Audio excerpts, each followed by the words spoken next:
Lanjut dulu. Ada dua orang tua. Satu orang tua yang menjemput kita dari langit ke bumi. Satu lagi orang tua yang mengantarkan kita dari bumi ke langit. Makanya ada dua yang harus kamu hormati. Satu orang tuamu, dua gurumu.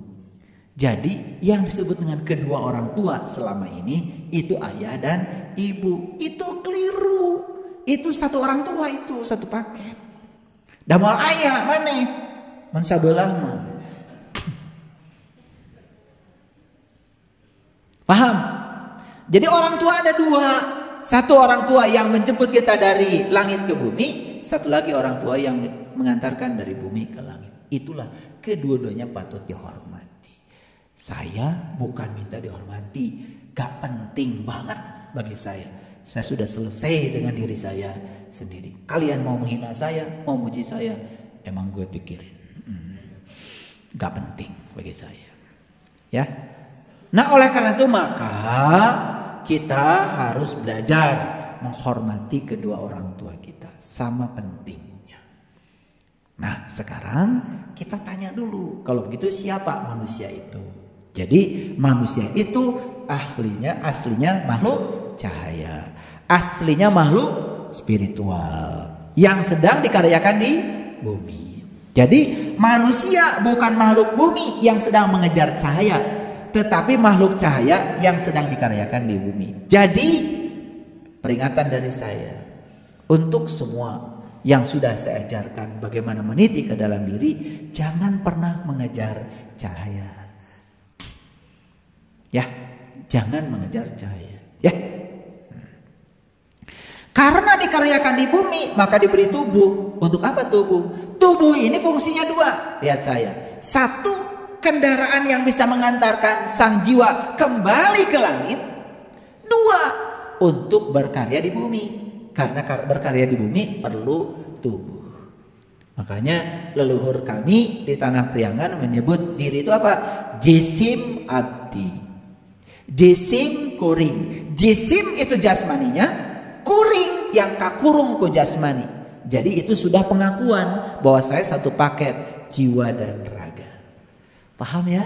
Nah oleh karena itu maka sadar kalian itu, kalau kalian itu satu paket, tong nguruskeun sabelah. Jadi yang kalian urus terus aja raga, ada jiwa ente. Makanya lagu Indonesia Raya itu doa sebetulnya dari W.R. Supratman. Itu doa sebetulnya. Itu adalah harapan. Makanya di lagu Indonesia Raya yang pertama harus dibangun apa? Jiwanya. Bangunlah jiwanya, bangunlah badannya untuk Indonesia Raya. Jadi Indonesia Raya ini akan bisa kita rayakan kalau kita benar ngebangunnya. Bangun dulu jiwamu, baru bangun badan. Karena apa? Kalau jiwa sudah sehat, badan ikutan sehat. Salah yang mengatakan di dalam tubuh yang sehat ada jiwa yang kuat. Salah. Ketika jiwanya sehat, tubuhnya akan sehat. Ini sudah diriset oleh Dietrich Linkart namanya. Ya, jadi kalau spiritual seseorang benar, maka fisiknya akan benar. Makanya kalau ada orang mengaku-ngaku belajar spiritual, kepala pusing, jantung berdebar-debar, perut mual, anus ambeien, begitu berdiri kunang-kunang, patut dipertanyakan spiritualnya. Karena kalau orang benar belajar spiritualnya, ketika tubuh spiritualnya sudah benar, tubuh mentalnya benar. Ketika tubuh mentalnya benar, tubuh energinya benar. Tubuh energinya benar, tubuh fisiknya benar. Maaf ya. Jadi maaf, saya bukan menghina. Kalau ada seorang guru mengaku dirinya itu spiritual, guru spiritual, tetapi dikit-dikit masuk angin, lagi ceramah, berarti ada yang nggak beres. Maaf ya.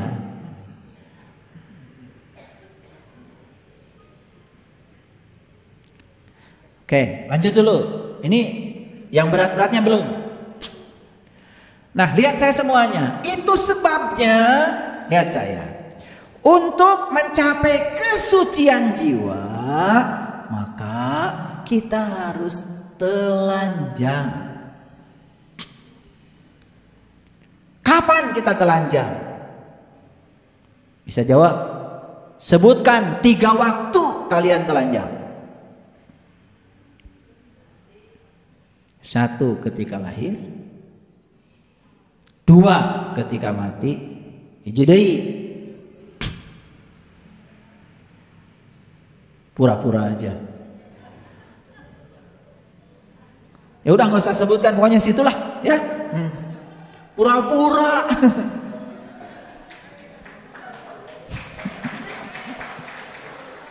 Kenapa malu? Ini masalah kita. Berbicara kebenaran malu. Padahal ya, mohon maaf, hubungan badan yang dilakukan dengan benar itu akan meningkatkan kesadaran.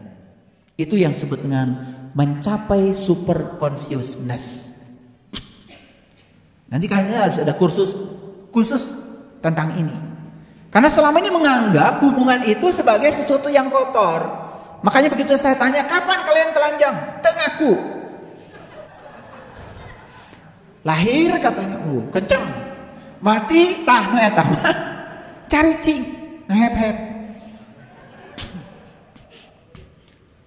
Di situ kita sedang mengalami kesejatian diri. Sebetulnya tanpa busana. Di situ identitas kita hilang. Di situ kita mengalami fana sebetulnya. Kalau benar cara melakukannya. Makanya di negara-negara berada, seks itu dikenalkan dengan cara yang baik, cara yang benar. Kebanyakan mohon maaf, kita tidak mengerti urusan itu dengan benar. Lalu menganggap itu seakan-akan kotor, hanya sekedar memuaskan, padahal Tuhan tidak mungkin menciptakan itu hanya untuk merendahkan. Justru itu mencapai super consciousness kalau tahu ilmunya. Saya akan buka kursus itu, pasti pendaftarnya banyak. Udah pasti. Kalau urusan ranjang, wah udah. Iya. Untung saja saya sampai hari ini gak jualan obat kuat. Makanya ada lagu dari Ebit judulnya Untuk Kita Renungkan. Oleh karena itu saya mau nyanyi. Kalau suara saya fals, ya karena saya bukan penyanyi. Mau nyanyi aja udah bagus.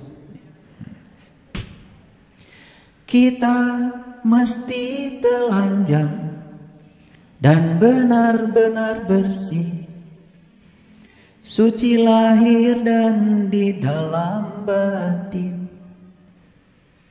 Tengoklah ke dalam sebelum bicara, singkirkan debu yang masih melekat, singkirkan debu yang masih melekat. Anugerah dan bencana adalah kehendaknya. Kita mesti tabah menjalani. Hanya cambuk kecil agar kita sadar adalah Dia di atas segalanya. Adalah Dia di atas segalanya. Kita mesti berjuang memerangi diri, bercermin dan banyaklah bercermin. Tuhan ada di sini, di dalam jiwa ini. Berusahalah agar Dia tersenyum, berusahalah agar Dia tersenyum. Jadi tugas kita di dunia ini membuat Tuhan selalu tersenyum. Makanya agama adalah cahaya, tapi banyak yang menjadikan agama jadi bahaya.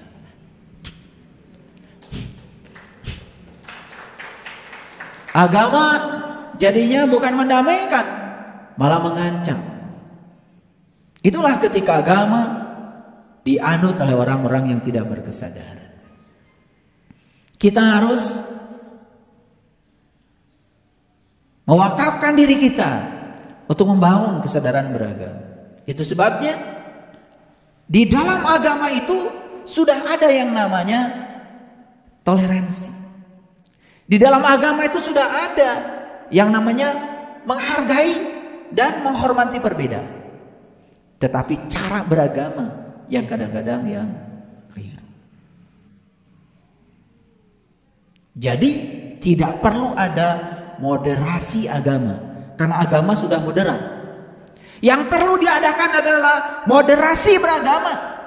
Cara kita beragama harus dibenerin lagi.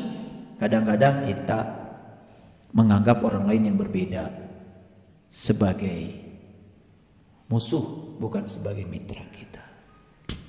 Jadi harus telanjang. Paham? Nah, sekarang kapan kita telanjang? 1 saat lahir, 2 saat di tempat tidur, dan yang ketiga saat mati. Jadi kenapa ini kok telanjang semua?